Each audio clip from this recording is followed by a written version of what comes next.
Македонските ракометари пристигнаа во Хрватска, веќе вечерва ќе следел последниот контролен надпревар за проверка на формата против хрватската репрезентација пред настапот на светското првенство. Македонските ракометари досега одиграа 3 контролни надпревари преку кои ја проверуваа формата. Беа подобро Нови Beograd и Динамо Панчево, загуби од репрезентацијата на Србија. Вечерва избраниците на Кирил Лазаров ќе го одиграат последниот тест како последна проверка пред настапот на светското првенство. Македонија ќе игра во Вараждин, хрватскиот град кој буди убави спомени за Македонија. Се очекува голема поддршка од македонските навивачи, а да се надеваме дека ќе ги добиеме симпатиите на хрватите како поддршка на нашите надпревари, зашто поголема поддршка од трибините.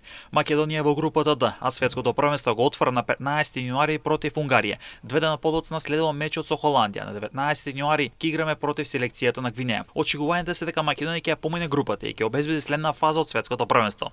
Домаќин на светското првенство се Хрватска, Данска и Норвешка, а учество ќе зема 32 селекции. Истото започнува во вторник на 14 јануари, а големото финале ќе се одигра на 2 февруари.